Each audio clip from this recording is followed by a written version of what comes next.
کہ کچھ اللہ کے واسطے سنجیدہ چیزیں بھی پڑھ لیا کیجیے.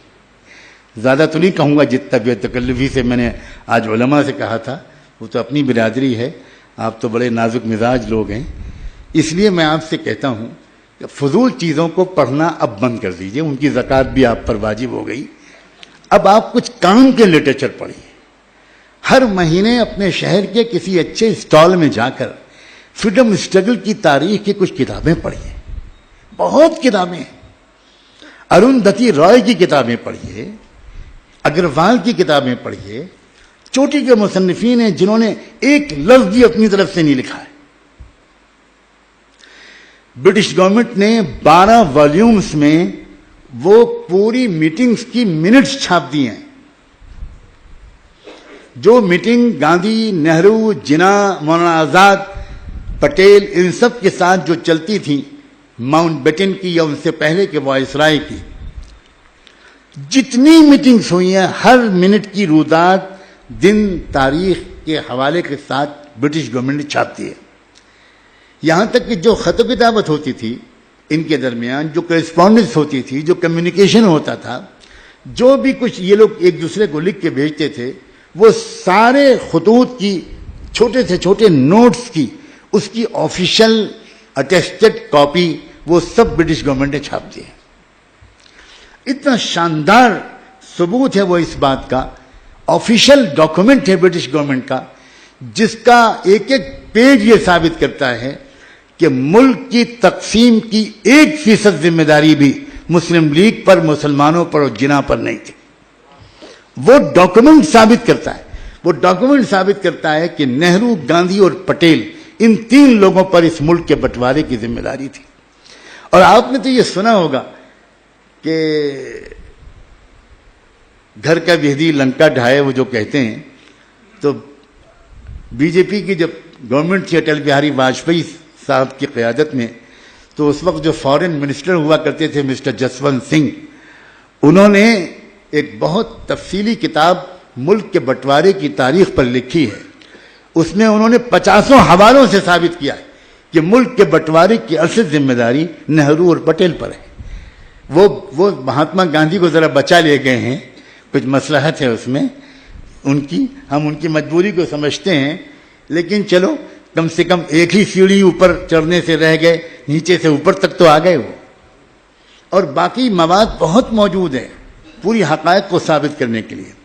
میں صرف یہ عرض کرنا چاہ رہا ہوں کہ جس وقت 1935 میں ڈاکٹر امبیڈکر نے تبدیلی مذہب کا اعلان کیا، اسی سال برٹش پارلیمنٹ نے ایک نیا قانون بنایا، انڈیا ایکٹ 1935.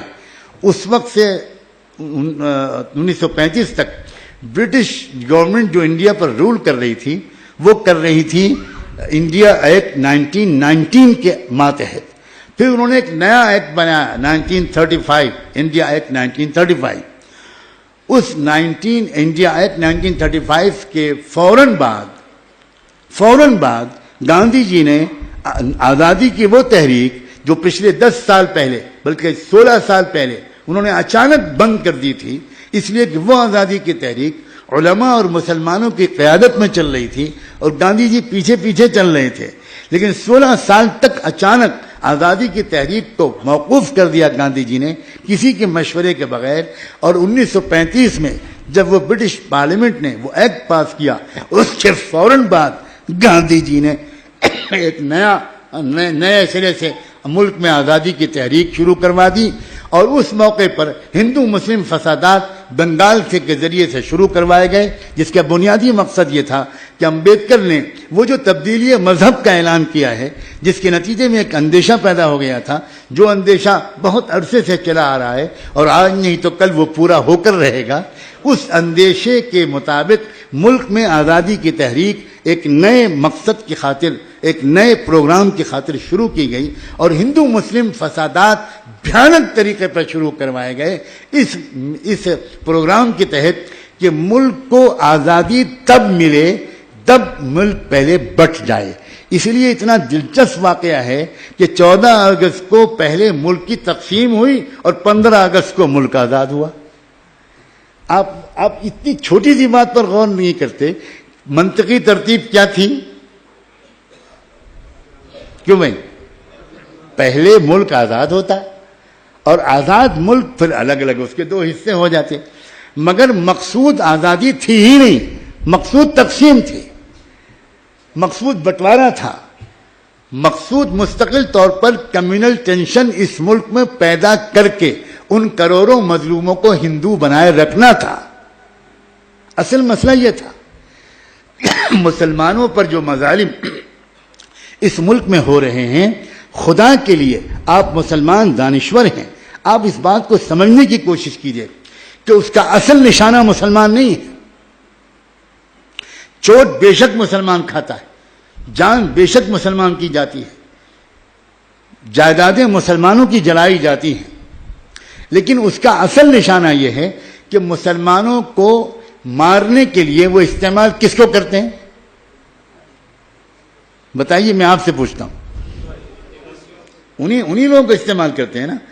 تو ان کو جب وہ استعمال کریں گے ہمارے خلاف، تو پہلے ان کے دلوں کو ہماری نفرت سے بھریں گے، اور وہ اس لیے استعمال کرتے ہیں کہ وہ ہندو بنے رہیں، تو اصل نشانہ وہ ہیں۔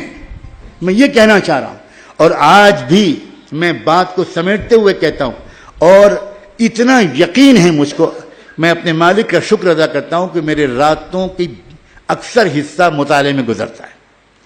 میں بلا مبالغہ کہتا ہوں، میں پچھلے 1 سال سے سنگین بیماریوں میں رہا ہوں، 7 مہینے تو میں بہت ہی سیریس حالت میں رہا، بستر سے اٹھ نہیں سکتا تھا۔ اس حالت میں بھی اللہ کا بہت شکر ہے، میں نے کم از کم 18 سے 20 ہزار صفحے پڑھے۔ مجھے بہت شکایت ہے اپنی قوم سے، اور میرا بس چلے تو میں کیا گریبان پکڑوں کہ تم کو پڑھنے کے ذوق سے کس نے محروم کیا؟ نہ علماء پڑھتے ہیں، نہ دانشور پڑھتے ہیں، نہ لائرز پڑھتے ہیں، نہ انٹلیکچوئلز پڑھتے ہیں، نہ ڈاکٹرز پڑھتے ہیں، نہ انجینئرز پڑھتے ہیں، نہ مرد پڑھتے ہیں، نہ عورتیں پڑھتی ہیں۔